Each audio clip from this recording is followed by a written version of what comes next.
врска со измената на законот за јавен долг е продолжување на насилството. Јас ќе се вратам при крајот на тоа прашање, затоа што сега тие дефинираат што е јавен долг според нивно мислење и тоа ќе биде некомпаративно со дефиницијата на Меѓународниот монетарен фонд и Светска банка, затоа што таа дефиниција е јасна, меѓународно прифатена и во меѓународните статистики таа се користи.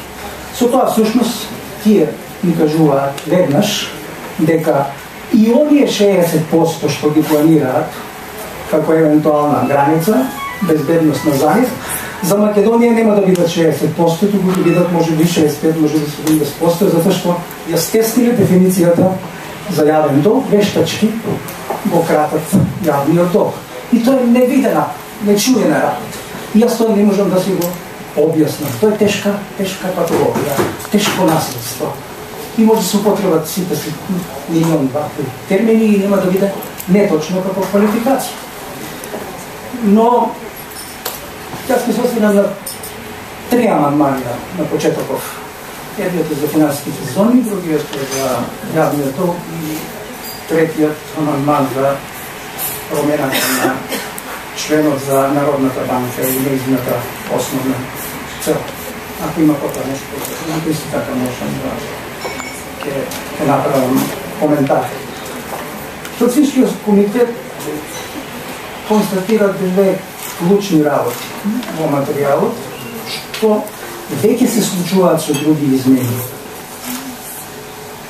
со други прописи што ги усвоила владата, со техничко-технолошките зони кои што се во рамките на истиот концепт, а тоа е онаа констатација на Хелсиншкиот комитет дека се повредува принципот на конкурентност.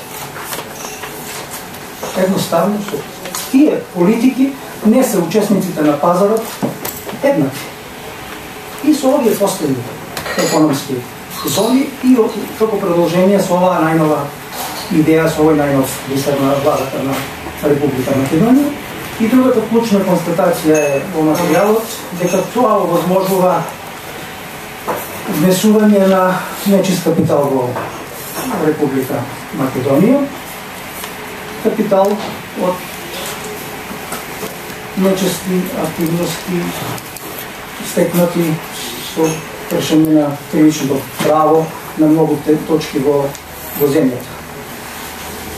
Но јас би го додал следното како продолжение на она што Хелсиншкиот комитет говори во нивната кратка анализа, со која што реков се согласувам.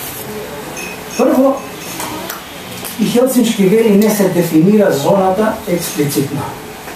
Што значи таа меѓународна финансиска зона? Нема де факто образложение. Има неколку реда. И прочитавте сите. И тоа не е случајно покрај незнаењето, кое што е голема карактеристика на оваа власт. Предлагачот е свесен за проблематичноста на идејата и сака етапно да ни ја сготви манџата. Главна и речиси единствена реченица во образложението е дека меѓународната финансиска зона ќе го поттикне развојот на финансиските услуги во Македонија и тоа е толку. Но на оваа поента се вратам малку потоа. Второ, и таков каков што е амандманот, не образложението, туку амандманот, со ужасно лоша номотехника, со безсмислености, открива повеќе од тоа што во оваа фаза, оваа влада сака да ни каже што е конечната намера со меѓународната финансиска зона. Таа вели дека зоната се основа со закон. Тоа е првата реченица. Јас предпоставувам, може би вие, дека законот ќе го донесе парламентот на Република Македонија. Може би има и нешто друго, но тоа е логична предпоставка. Но така напишан членот, како што е напишан, мене ми сугерира дека законот, што би го донел парламентот, би можел да се состои само од 3 члена. Прв член. Со овој закон, согласно амандманот 34, што ќе го усвојат, се основа меѓународна финансиска зона. Точка. Член 2. Меѓународната зона се основа на територија, на дел од територија на Република Македонија во 50 квадратни километри од граница таа и таа до таа и таа. Демир Хисар, Кичево или Церен. И третиот член да гласи: овој закон влегува со сила на тој и тој ден. И да заврши тој закон. Толку, да му биде содржина. Зошто е можен ваков закон? Затоа што и господин Шкар изборуваше дека основањето, се друго е препуштено всушност на зоната. Основањето и организирањето на зоната, правата и обврските на органите на управување на зоната, посебните судски и регулаторни органи, како и решавањето на споровите на зоната, ќе се уредуваат со акт посебен на зоната. Како ќе се вика, ќе видиме. Акт право тоа. Тој акт може би ќе биде донесен од некое собрание на таа зона. И тоа ќе дефинира како целосно независен ентитет. Може ќе биде донесен од некој директорат, ќе го нарече. Може би некој триумфират, може би некој гувернер, во смисла на гувернер на Централна банка, може би некој префект ќе именуваат тамо, може би нешто друго. Зоната применува посебна правна регулатива, освен кривичното право, данъчното, комерцијалното, деловното и граѓанско право на Република Македонија нема да се применуваат на зоната. Регулативата во овие правни области ќе биде донесена со акти на зоната во согласност со највисоките меѓународни стандарди. Супер. Тоа е се што и треба на една држава.